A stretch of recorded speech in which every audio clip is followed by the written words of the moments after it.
And the beauty about this diet is that calories don't matter. It is the quality that matters. You eat as much as you want, eat to your satisfaction, but don't overeat. If you are hungry, within an hour after eating, you have undereaten, eat more. If you feel uncomfortable in your tummy after eating, you have overeaten and eat less. Very simple. But continue to your satisfaction. And I found my weight keep on coming down and then stabilized. Because this theory dictates that the body decides what the right weight is for you, and it stops there and you continue. Quality is the matter, that you should have good quality, healthy food. Don't worry about the quantity as long as you don't overeat. And it has been scientifically proven now.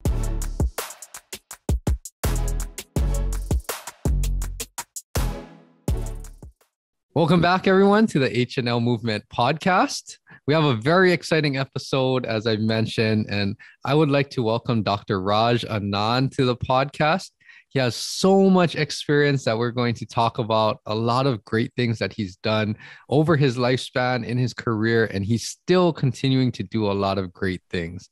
So thank you so much for joining me today, Dr. Raj Anand. You're welcome. Thank you for giving me the opportunity. Yeah, so let's dive into, every guest, I always say there's not enough time to go over all the things that we want to talk about. So we don't want to waste any time, but let's start with your story, because you have an interesting backstory. Even prior to being a doctor and going into cardiology, you have so many experiences that a lot of us can't even imagine of, experiencing or going through. So talk about that a little bit. Growing up and some of your story and how this led into what you pursued as your career.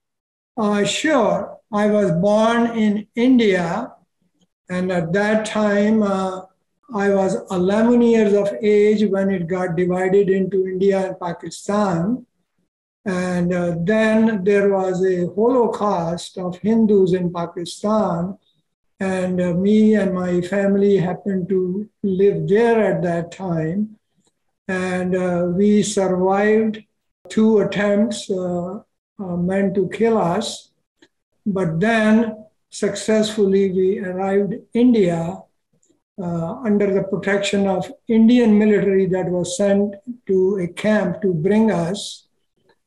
Then I was educated in India from 7th grade onward. I did my graduate degree and then postgraduate degree in medicine in India from King George Medical College. And after that, finishing my residency over there, I got married, and me and my wife came to US in 1963. Mm-hmm. And over here, I finished my 3 years of residency and then got a scholarship to go to Harvard and finish my fellowship training at Brigham and Women's Hospital and then at Mass General Hospital. And after that, the UMass Medical School opened up in Worcester, Massachusetts. So I came here. And I was professor here for 41 years. I also wrote a medical textbook on how to read EKGs. I am an inventor, invented thermoelectric angioplasty catheter with global patent and US patent. And after 41 years of enjoying my profession, though very stressful, but I enjoyed it, I retired in 2013, but I have been active. I was called back to give lectures several times, and I gave lectures. The last one, I believe, was in 2016. And then I get invitations locally from different places to give lectures to the non-medical people, and I do that also. And my wife's desire was And before I go to that, I may mention that I wrote a book on my experiences of what I went through that Holocaust. And those who are interested for historical purposes, it's a small book, 43 pages, is now stored at the Library of Congress in Washington and also national libraries of Canada, England, France, Germany, Italy, Switzerland, Austria, and Australia, in case anyone is interested. Now, coming back to my retired life over here, I was interested during the last many years of my medical school career, where I was director of CCU and director of non-invasive cardiovascular laboratories and director of the cardiovascular research laboratories. I was the first one to start ultrasound of the heart in Massachusetts. And I was the first one to start stress testing in central Massachusetts. And with those credentials, I was very much interested in healthy diet. So my wife's wish was that I write a book on it. And unfortunately, 2 years ago, she died. And I wanted to fulfill her wish. So I completed this book. And this book is now available at Amazon.com. And all the proceeds of the book go directly to Dana-Farber Cancer Institute in Boston in the loving memory of my wife. So I encourage people to buy this book. And I can guarantee you everybody will find something worth reading. Yes, I'm very sorry to hear about your wife, and we are going to touch on the book a lot. There's a lot of great things. We'll get to that in a little while, but there's so many things that you've accomplished and achieved throughout your successful career. Was medicine always something that you wanted to pursue, or when did that interest and passion start for you? It's a very good question. When I was a child, in India, it is the custom when the doctor comes to your house. In those days, they used to visit the house when you are sick. Everybody stands up and gives them a lot of respect whenever doctor comes in. And when he leaves or she leaves, they will go out with him to make sure that he goes back into the car. And doctors are always very neatly dressed. So I was very impressed as a child, and I was determined that I will do my very best to become a doctor. I think it was around age 7 and 8, my age, when I started noticing this, and then came to India, and same tradition over there continued. And that is when I decided to become a doctor. Yeah, that's amazing. And when you came to the US, was that transition or experience, or even going into a specialty, did that influence you at all moving to the US, or what was that experience like? Yes, when I came over here, the teacher I loved the most was a cardiologist.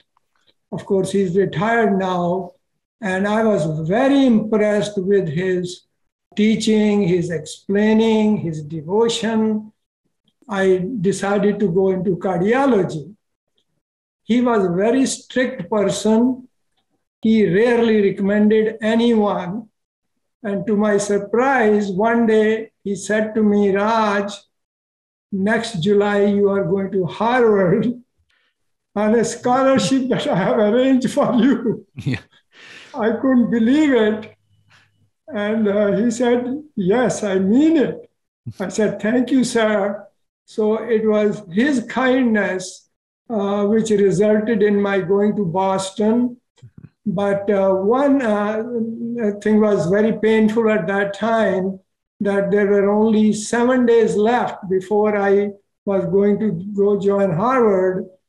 and I got a notice from Washington to go back to your country because you came for residency and now you are changing to specialty.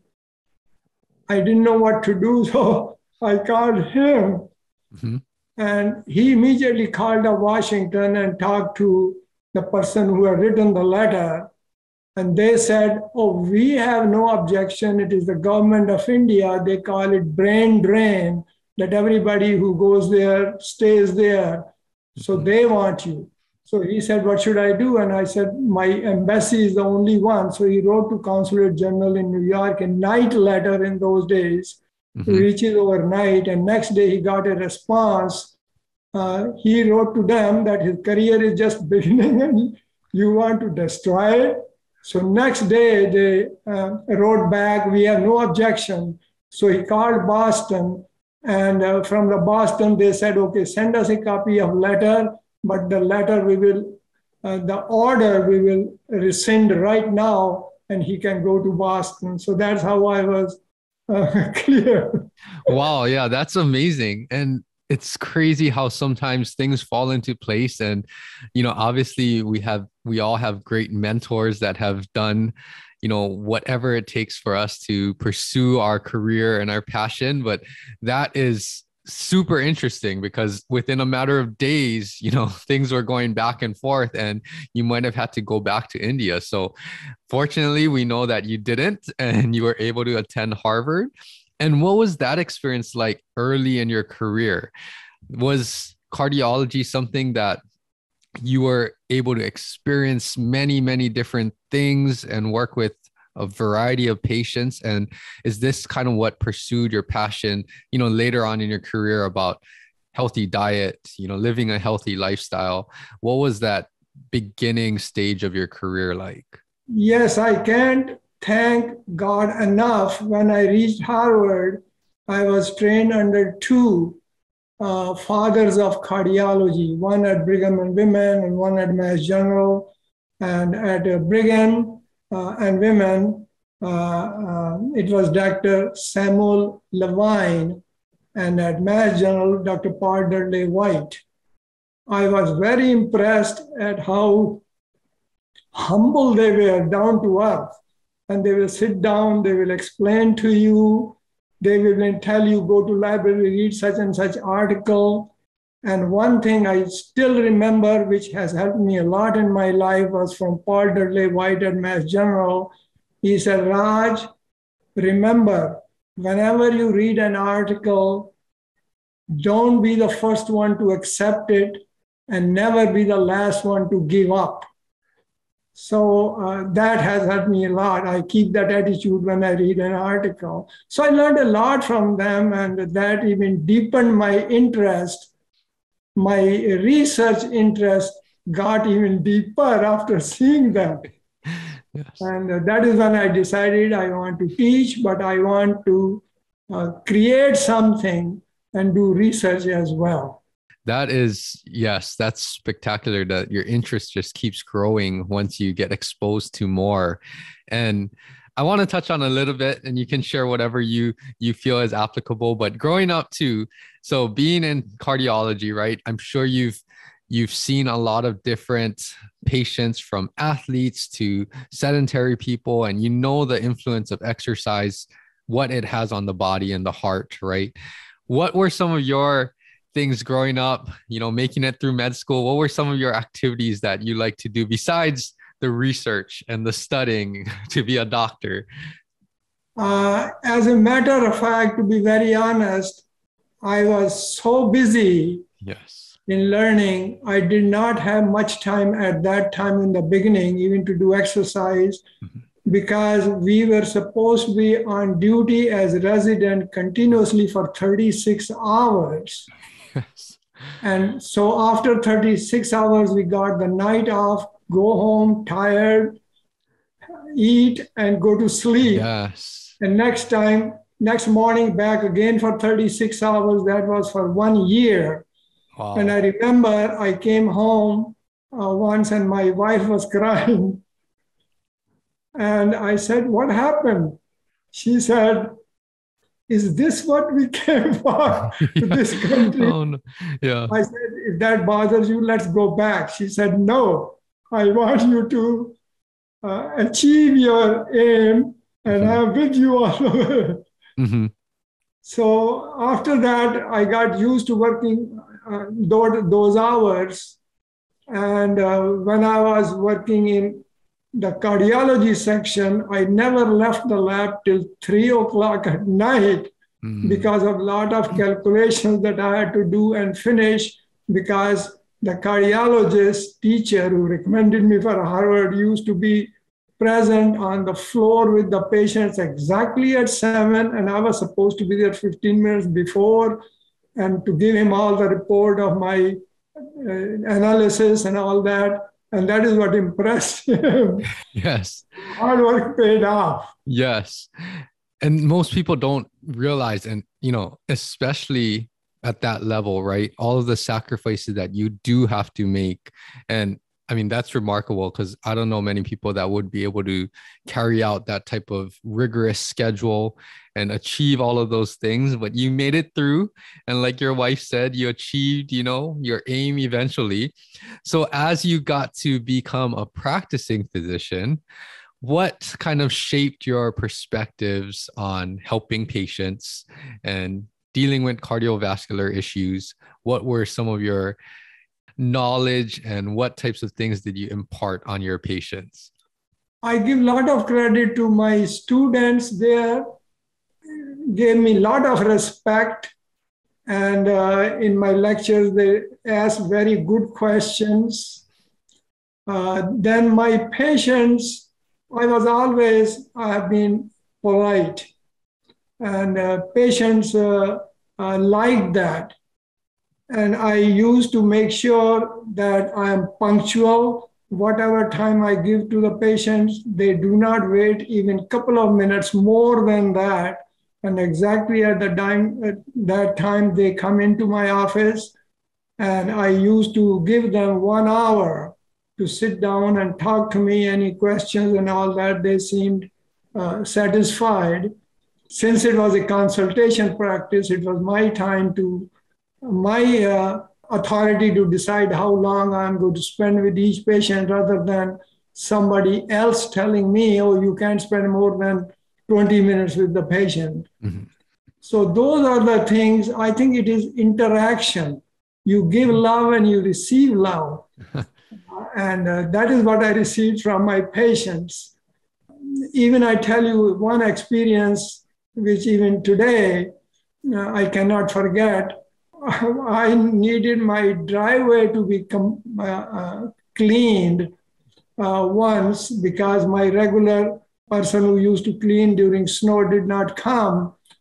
So I called one of my patients who had told me, if ever I get stuck, let me know. His son picked up the phone and he said, I'll be there in 15 minutes. So he came, he cleaned it and all that, and I did not receive the bill. So I called him and I said, I haven't received the bill. He said, sir, the thing is, my father has told me that you saved his life, and I'm not supposed to charge you. So I said, now listen to me also. If you don't charge me in future, no matter whatever the emergency, I will hesitate to call you. So please do me a favor. And if you still want me to call you, send me the check. So send me the bill. So he sent the bill. I paid it. Then for 1 month, he didn't cash it.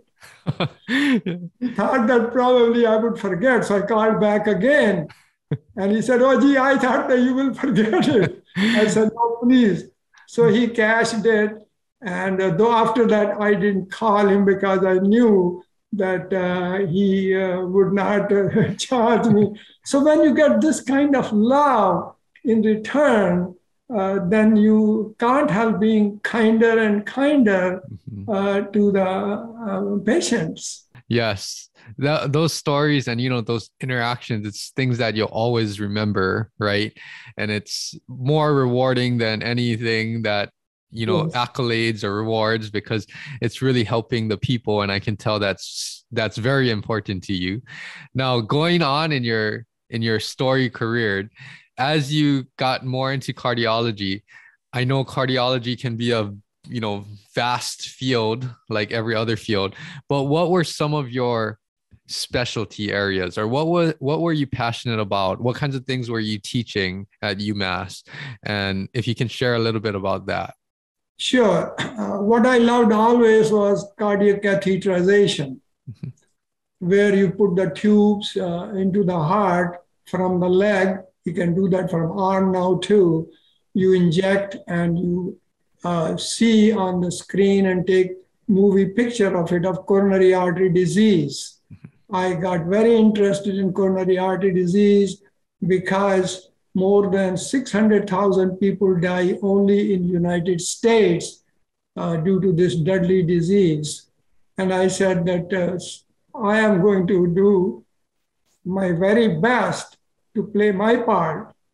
And luckily, I got good teachers, good training, and that was my area of interest. And along the way, then I contributed through my research as well, and eventually developed a thermoelectric angioplasty catheter. But these days, the stents are being placed because they are safer and effective. So that is how it all evolved. And thinking back to from the very beginning of your career to all the way to the end, what kinds of things have you saw, as a practitioner, anecdotally, also in the research? Has trends with coronary heart disease changed over the decades? What types of other things do we know now, maybe that we didn't know, decades prior to this? What were some of what was the evolution of the disease that you experienced through your career? Yes. During the last 50 years, we have learned more than the previous 500 years, for example. And things started evolving in 1980s, and especially when it comes to diet, it started evolving in mid-1970s. Mm-hmm. So we have learned, and because of technology, the progress has been much faster than it was anticipated. Initially, I remember we always used to be afraid when I put in cardiac catheter in the coronary artery, it is going to block the artery, and especially when I inject, there is not going to be blood. It is going to be the contrast material. What will happen to the heart? And patients used to develop cardiac arrest. Mm. And you feel bad about it. And we used to be ready, everybody. I used to look around, the technicians, nurses, everybody is on set, everybody is looking at the TV. And the moment I yell cough, we used to train the patient, don't think, just start coughing hard so that before the heart goes into arrest, it gets stimulated with cough and it comes back. They don't develop cardiac arrest. And we used to make sure we have a defibrillator ready in case it arrests. But it was a painful experience. Mm-hmm. And slowly and slowly, better catheters have developed. And so now it is much, much safer. I wouldn't worry about it. And there I can give you one example. A 27-year-old young lady was referred to me because she had chest pains. And I said, oh my God, 27-year-old, but I have to answer what the chest pains are due to. If it's coronary artery disease, something has to be done. Mm-hmm. And did the stress test. In those days, nuclear tests were not available. Mm-hmm. And stress test, if it is negative, still almost 40 to 45%, it is false negative. Mm-hmm. So that really doesn't help you much. If it's positive, it helps you. Mm-hmm. But false positives can occur too. Mm-hmm. So I had no choice except to go in and do the cardiac catheterization. I prayed that morning. Mm-hmm. I went in because if something happened to her, what will I? It will be on my conscience, on my life. Mm-hmm. So I did the test. Test went beautifully. And the first thing after that I did was I took off my gown and went to the small room, shut the door, and cried. Yeah. Just let it out and Uh-huh. thank God. So to tell you that regarding experiences you asked, there were rough days, Yes. but now it's perfectly all right. Yes. It's amazing how fast technology improves, and the amount of the capabilities that we can do now, even like from 10 years ago. I would imagine that things have gotten so much better with some of the technology advances. And it's interesting to hear what it was like, like you said, 50 years ago, because now where it is, I mean, unfortunately, right, a lot of these coronary heart disease cases are being treated with stents, like you said. And even though it's unfortunately common, I would say the success rate, and you could chime in on this, the success rate is a lot more low risk. I think a lot of these things are making a big difference, not only with heart function, but just quality of life too. On those lines, are there certain things that you have seen as trends, I guess, that has, of course, increased the risk of developing coronary heart disease? Oh, yes. First of all, the wrong kind of foods, Mm-hmm.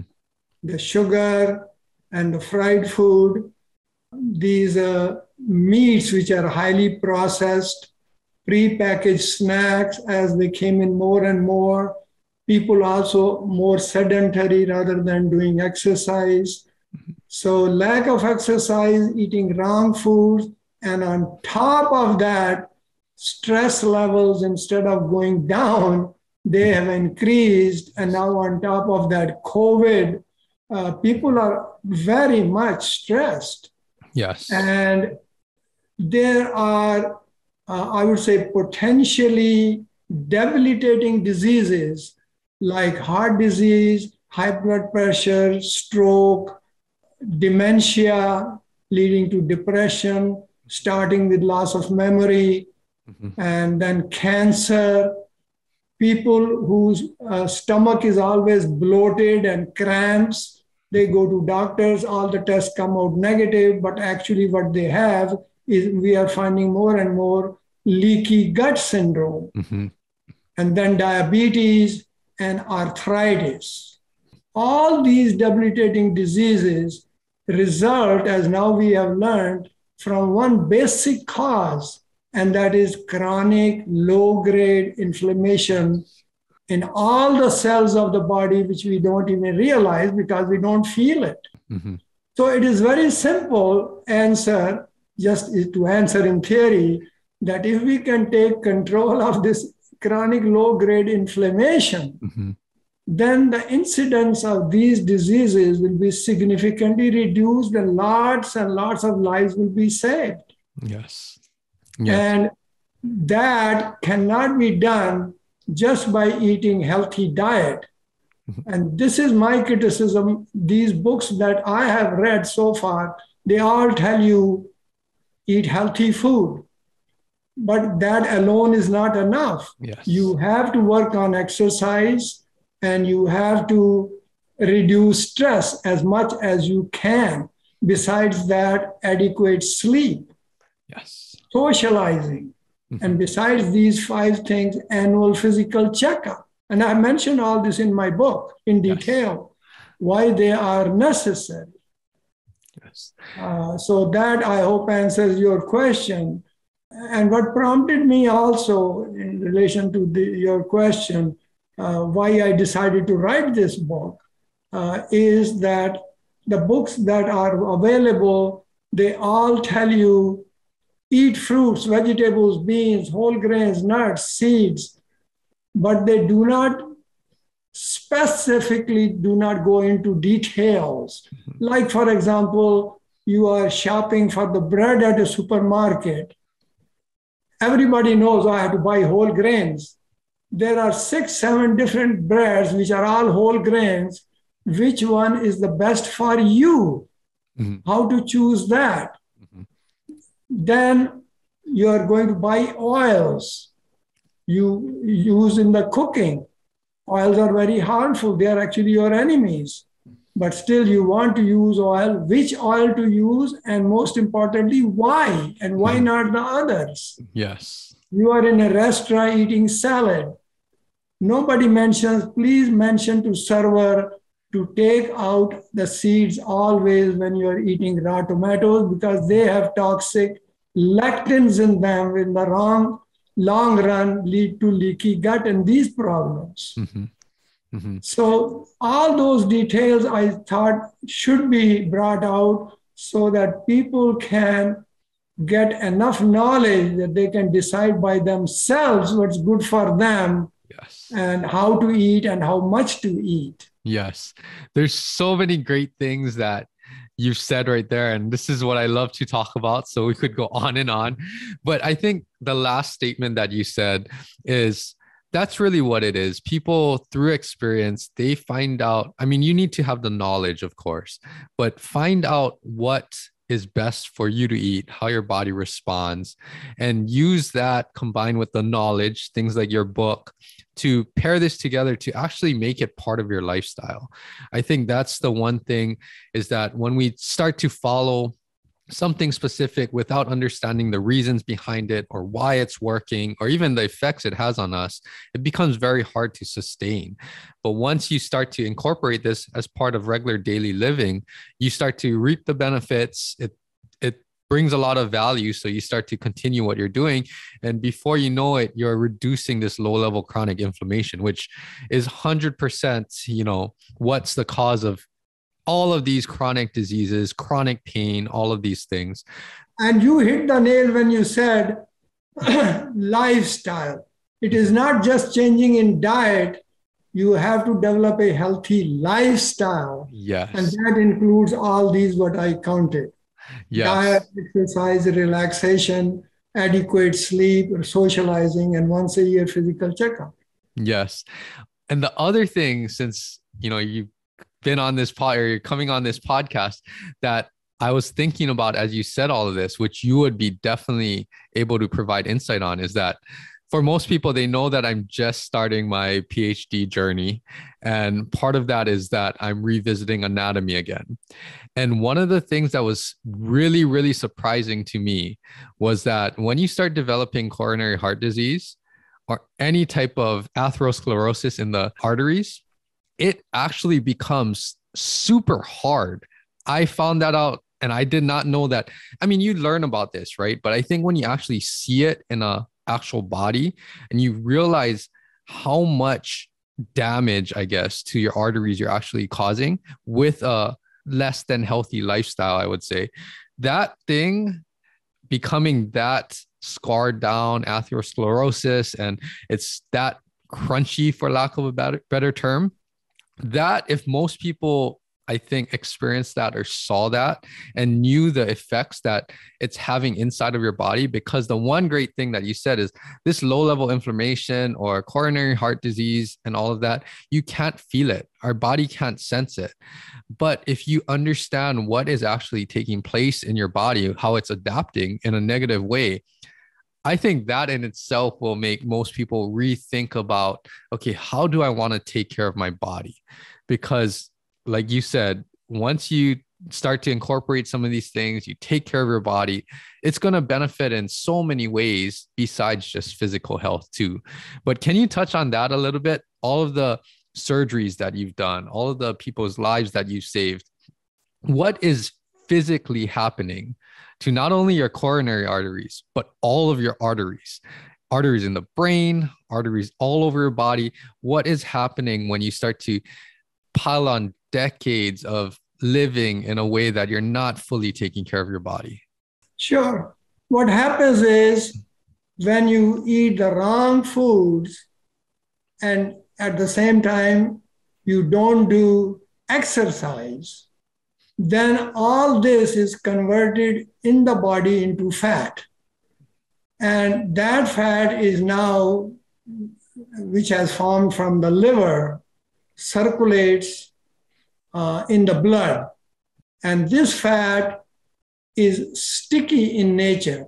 It is going through the arteries and getting stuck here and there in the arteries all over the body.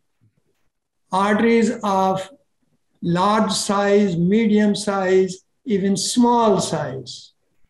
Now, when fat deposits on the inner lining of the arteries, the inner lining that was normally present before is a membrane, very thin, and body responds to it by growing fresh, thin layer over it so that this fat gets covered to keep the inner lining smooth so blood keeps going. Mm-hmm.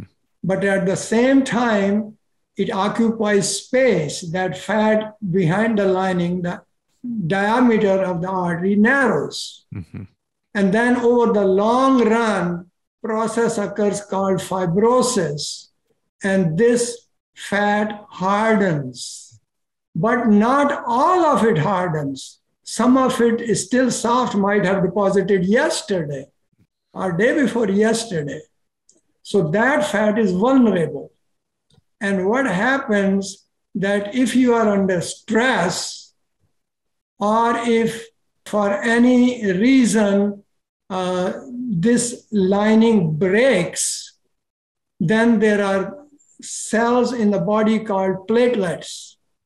They want to plug, like if you cut your finger, the bleeding eventually stops because the platelets come and cover it. It's called white thrombus, and the bleeding stops. So platelets come and cover it, and then platelets release a substance which deposits and makes it hard.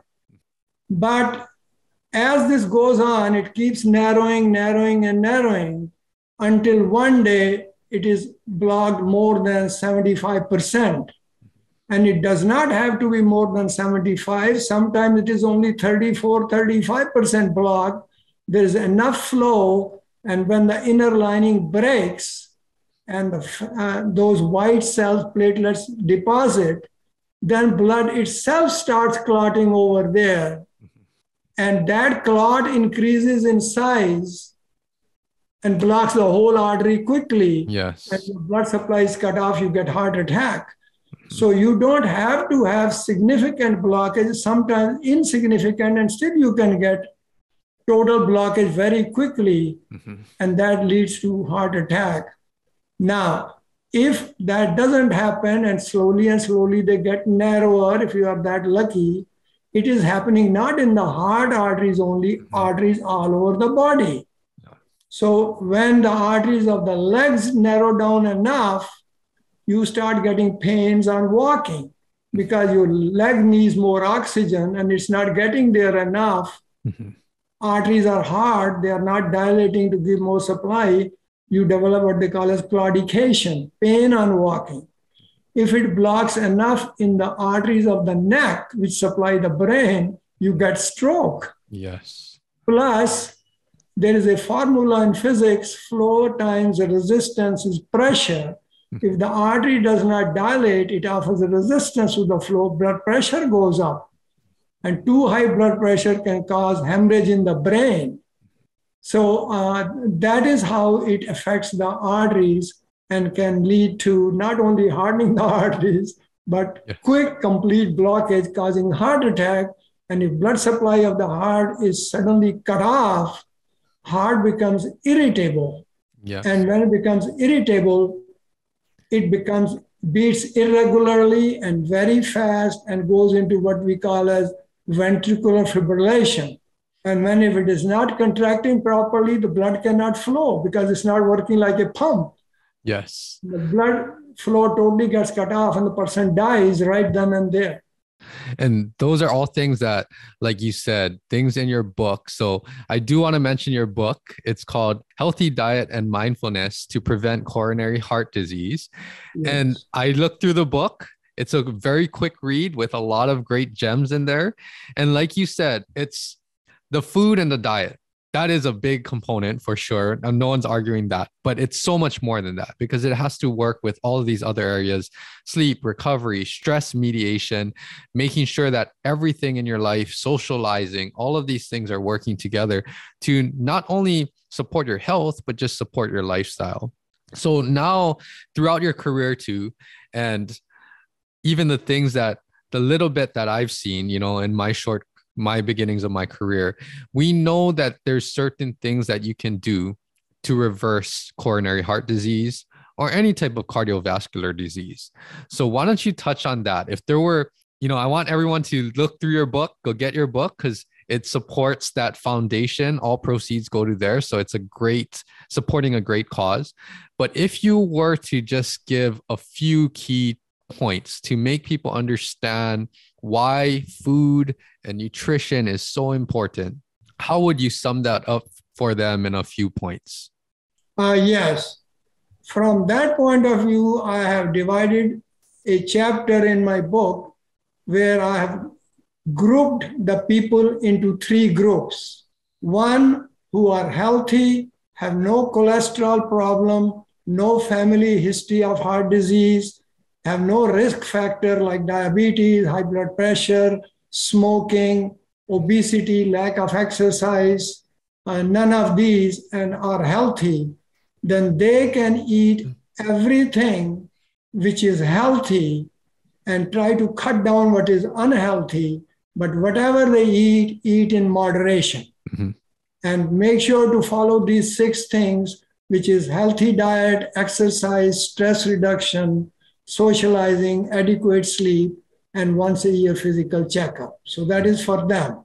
Those who have risk factors but do not have coronary disease, all they have to do is that if they eat meat, make sure cut off all the fat. It is lean meat and smaller portions.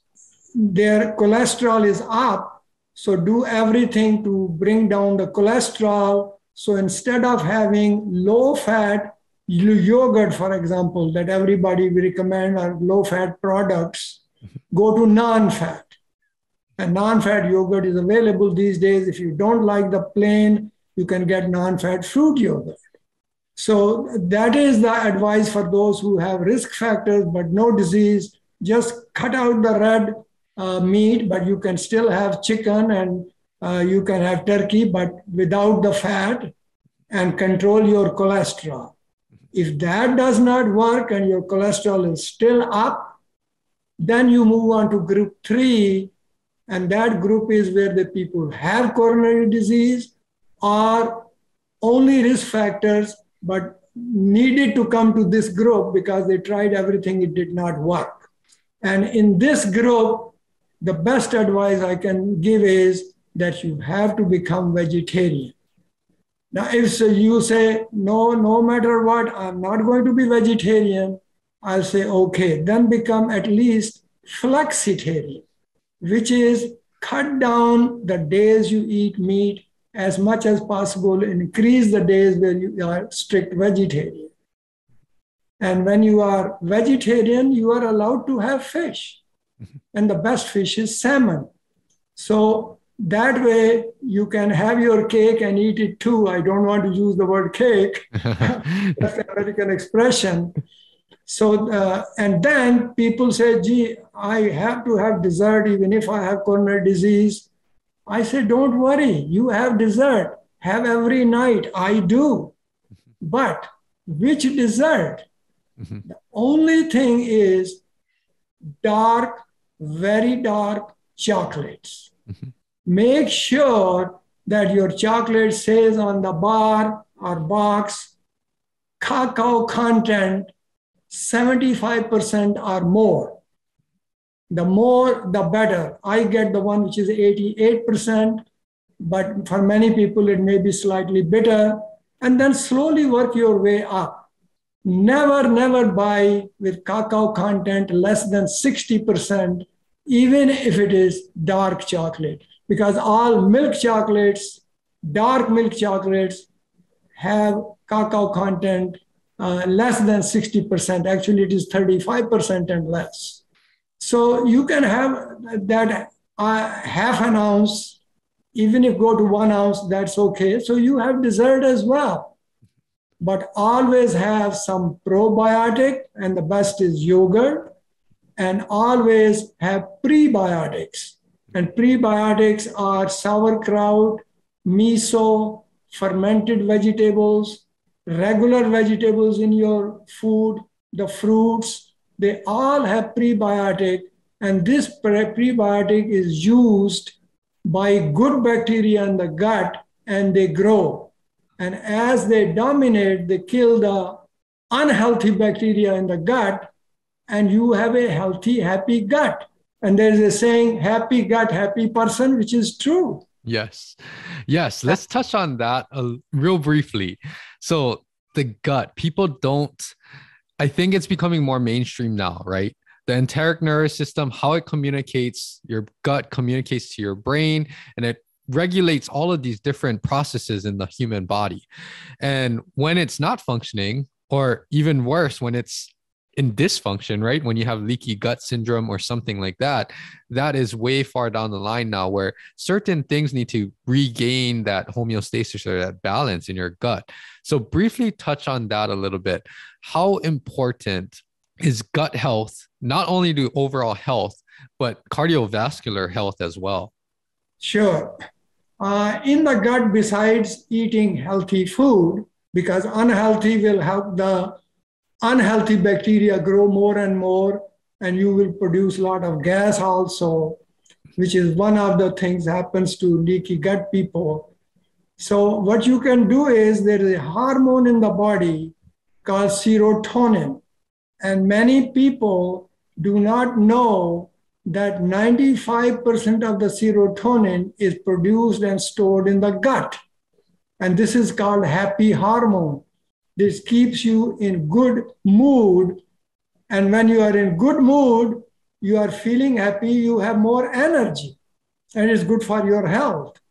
And to keep that serotonin levels up, there are 5 foods that I encourage, and that is salmon, spinach, broccoli, eggs in limitation, and dark chocolates, and also walnuts among the seeds.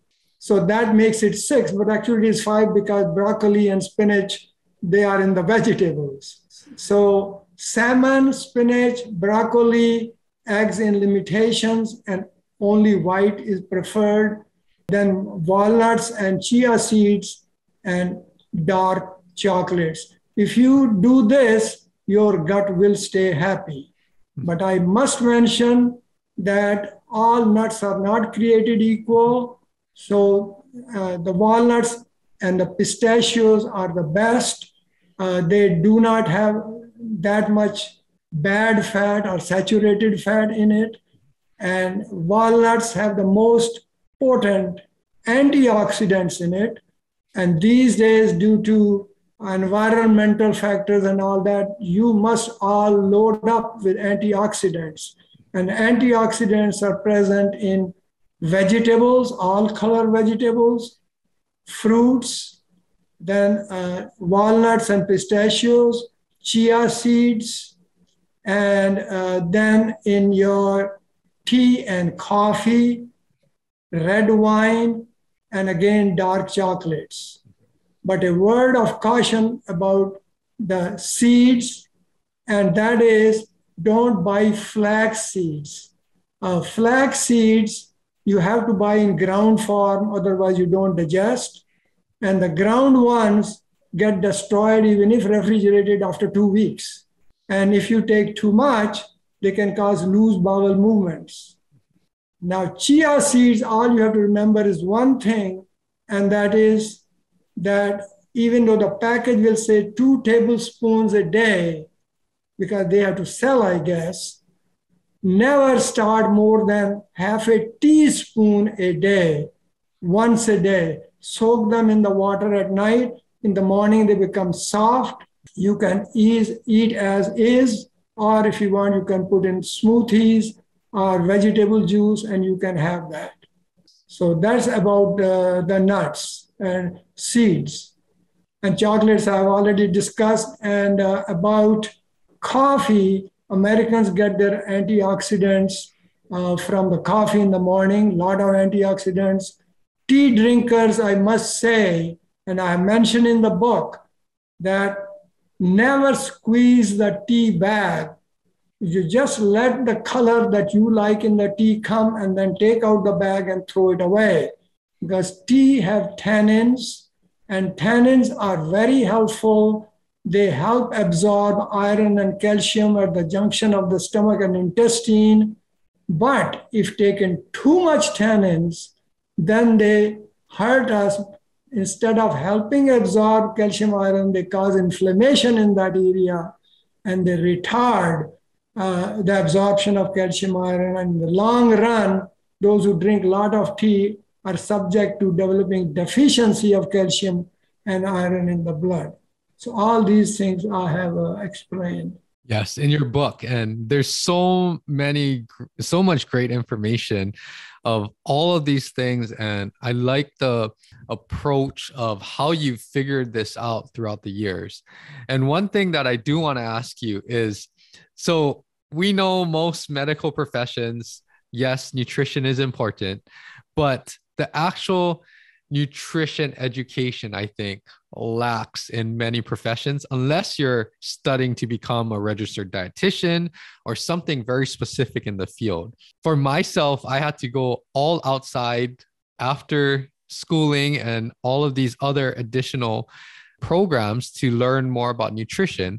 But how did this passion develop for you? I mean, I know it's really related with, cardiovascular function, but throughout the decades, how did you start to improve or get more interested in learning about nutrition knowledge? Yes. And before I go into that, one thing I failed to mention, don't forget about spices for antioxidants. Cinnamon has a lot of antioxidants in it, and garlic, turmeric powder, ginger, they are very powerful antioxidants. So they must be included also. Now, to answer your question, the reason I developed this passion was I was swimming. I used to take 60 laps a day during my younger days, and my wife used to swim a lot too. One day, I felt a little pain in the center of my chest behind the breastbone, and I stopped exercise and immediately went away. And then I completed all the labs without any problem. But being a cardiologist, I said, no, there has to be something, because the pain was a burning sensation, and exactly where the heart attack people get, I have to get it investigated. I came home, immediately called the nuclear lab. And in those days, I was involved in nuclear testing also. And they booked me first thing in the morning. Next day, I took some blood thinners at night. And next morning, I went and have the test done. Actually, blood thinners I took after the test was done, and I'll tell you why. So the test was done, and to my surprise, I looked at my angiogram, and it showed quite severe block that I could die any time. And I said, I've been so active, never symptoms, but obviously I was eating the wrong foods. So, and usually when you are busy 18 hours a day working as a fellow under training and all that, you eat burgers and all those kinds of foods. And so I immediately called the chief of cardiology, who does the cardiac cath also. And I said, could you please come? And there's something I want to show you, without telling him whose angiogram is. He came, looked at it, and he said, oh my gosh, who is this? I said, he's sitting in front of you. He said, really? So he told me to take the blood thinner, and next morning, first person, I went and he did the angiogram, and I had severe disease, 90% in one vessel and 85 in the other, which he dilated successfully and put a stent. And at that time, I said, oh, I must reduce my weight and eat the right things. But in those days, unfortunately, two kinds of diets were in competition. One was Atkins diet, which was eat as much fat as you want and you will reduce the weight. One was high carbohydrates with high fiber and you will reduce the weight. And then the study came which said those who eat a lot of fat, they reduce weight faster because they feel full, they eat less during the day. But after 6 months, they start gaining. Whereas with carbs, they eat slowly, they reduce weight, but then it keeps going down. That got me interested even more. So I said, okay, I'm going to try it on myself first before I mention anything. So I went and studied the work of others who are very well known, like Dean Ornish in California and Caldwell Esselstyn in Cleveland Clinic, and got some hints from there. And then I tried diet on my own self, which I designed for myself. And my wife was very, very cooperative. Even I tried without oils, just in tomato sauce and all that, which is delicious actually. And I tried it. And the beauty about this diet is that calories don't matter. It is the quality that matters. You eat as much as you want, eat to your satisfaction, but don't overeat. If you are hungry, within an hour after eating, you have undereaten, eat more. If you feel uncomfortable in your tummy after eating, you have overeaten and eat less. Very simple. But continue to your satisfaction. And I found my weight keep on coming down and then stabilized. Because this theory dictates that the body decides what the right weight is for you and it stops there and you continue. Quality is the matter, that you should have good quality, healthy food. Don't worry about the quantity as long as you don't overeat. And it has been scientifically proven now. Yes. And That is excellent, because that is exactly what I work with my clients and athletes on, is that calories don't matter like how the media and mainstream says it matters. It's really the quality, which calories tell you nothing about the quality, as you mentioned. And the other thing that is super important that I want people to, take note of is that eat till you're satisfied. And when you start to eat the right foods, your body actually senses satisfaction or fullness a lot better than when you're eating the foods that don't provide too much value to us. So those two things, I mean, among everything else in your book, I encourage everyone to go check that out, because there's a lot of great things. Now, along those lines, I wanted to ask you, if you don't mind sharing, around what age did you have to get the stent, and when was that in your life? Because like you said, you were swimming, you were physically active, you were doing a lot of things, and no history or signs or symptoms other than that one incident. But about what age was that for you? I was born in 35 and this happened in 2002. So I was 67. Got it. And I must mention before I leave that Dr. Dean Ornish has done a lot of work, and he was the first one to prove that with proper diet, you can reverse coronary heart disease.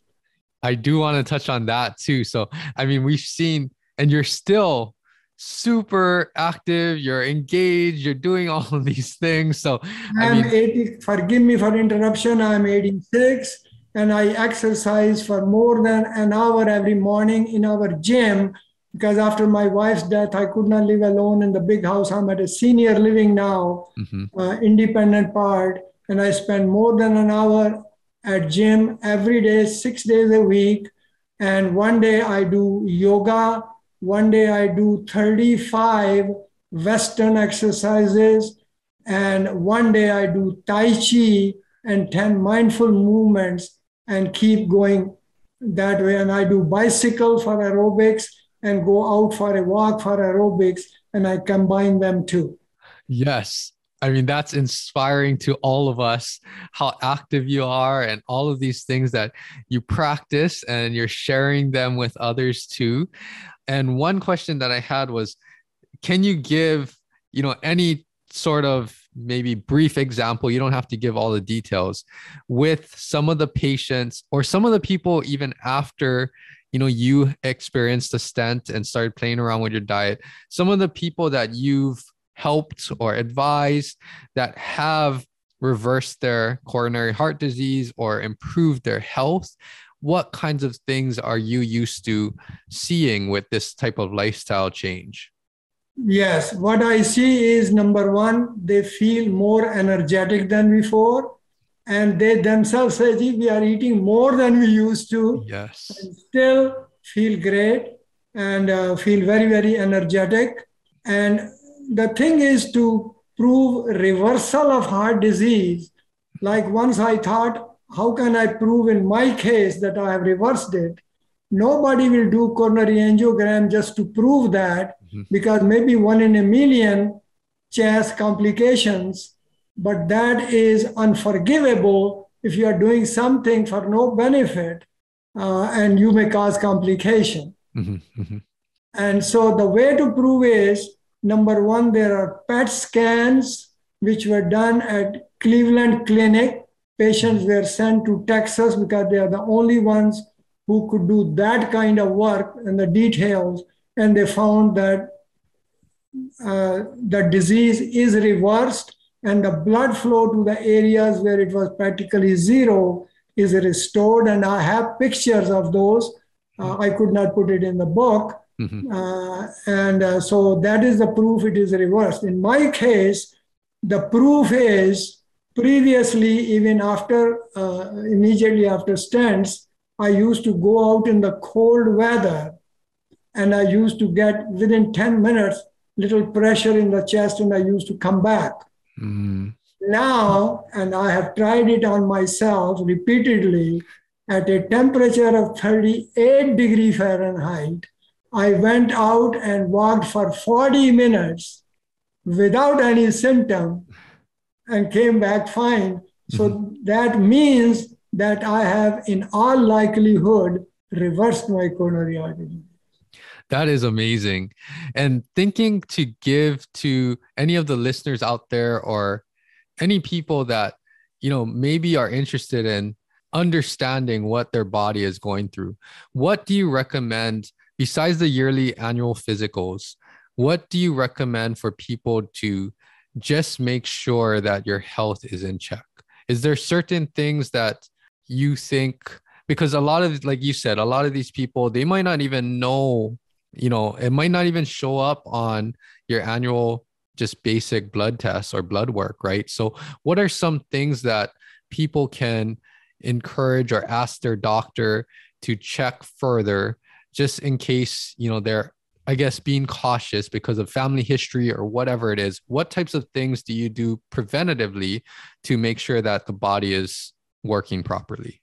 I'm glad you asked that. I tell everybody, make sure to tell your doctor, because most of the doctors do not do that, that when they check your cholesterol and everything, normally you should try to keep your total cholesterol less than 150 milligram percent and your bad cholesterol, LDL, less than 80%. But ask your doctor, besides checking their cholesterol and triglycerides and good cholesterol, bad cholesterol, check what is called as high sensitivity CRP, HSCRP test. What it does is that this is a special test. Try to keep it at 1 or below. You have very low risk, extremely rare of coronary disease. If it goes between 1 and 2, then you have average risk. 2 to 3 is high risk, and above 3 it is very high risk. And it is not simple CRP test. It is high sensitivity CRP test, and that predicts what inflammation is going on in your body. If your inflammation, because that is the cause. So if inflammation is very low, your high sensitivity CRP should be 1 or less. And if you tell it, They will always do it. I have patients who have told me, who have shown me the reports. So that I highly suggest. Other thing I suggest is, this study was done long ago in France. People eat wrong kind of food, all fatty food, all those sauces, and yet the women over there live 2 years longer than our women here, and men live 1 year longer than our here. What is it that they are doing we are not? And the answer, a American scientist over there spent 7 years and found out, was if they have to have even lunch, they spend 1 hour taking that lunch, not lunch on the run like we do over here. Yes. So what they do is, even if they are eating fat, they eat slowly. Yes. And they put down their forks and knives in between the bites, and then they chew nicely. Sometimes they talk also, and then they pick up again. So eat your meal slowly, spread it out, and don't eat if you are not hungry. Yes. So this is very important to observe. And if you exercise, if it is a strenuous exercise, do it half an hour for 3 times a week. If you want to do more, fine, but that's enough. And if you do brisk walk, then half an hour 5 times a week, or for 40 minutes 3 times a week, which is the latest now, that if you do 40 minutes, even 3 times is enough for brisk walk. So those precautions in the diet and in the exercise, never miss more than 2 days in a row between the 2 consecutive exercise days. You can't do 3 days, Monday, Tuesday, Wednesday, and that's it. You have to do Monday, Wednesday, Friday, and then you can skip Saturday, Sunday, but never more than 2 days between consecutive exercise days. Yes. There's so many great things that you shared. I'm glad that we got this recording and this conversation in.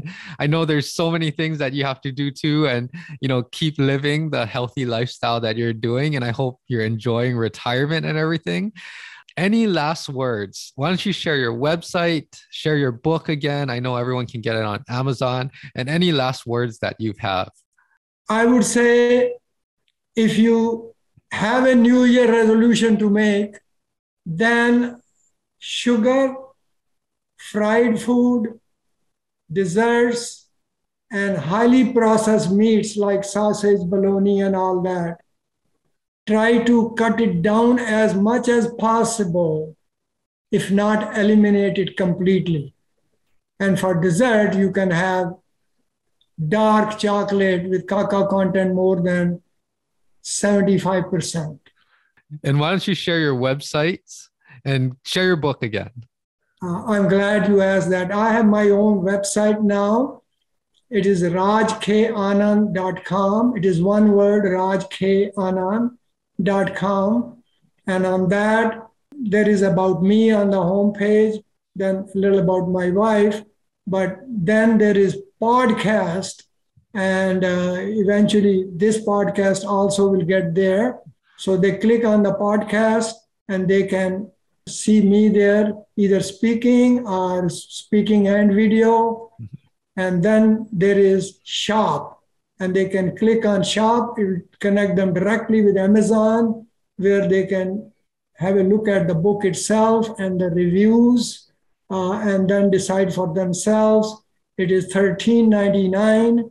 And I will repeat, all the monies will go directly from Amazon to Dana-Farber Cancer Institute. And then there is a button, contact. If they click on that, it will take them to where they can contact me through my email address. And I promise that I always answer the emails. And you would be such a great resource for anyone that has more questions. And I like all of the information that you shared, all of the things that you've done through your career. It's so fascinating and inspiring. Keep doing everything that you're doing. And on the last note, you mentioned it earlier, which I forgot to touch on, but all of these things, these changes that you make in your diet, you mentioned that the things that you are eating are very delicious. And I think that's important for people to find all of the delicious alternatives or things that they do like to eat that really support their body, doesn't contribute to this low grade inflammation, and they can do all the things that they want to do. So overall, thank you so much for all of the information. I hope you're enjoying some of the free time now, and just doing the things that you want to do. But other than that, thank you so much for coming on. Anything that I missed? Thank you very much for inviting me. I feel honored, and my best wishes and happy holiday greetings to all your listeners and followers. God bless you. God bless you all.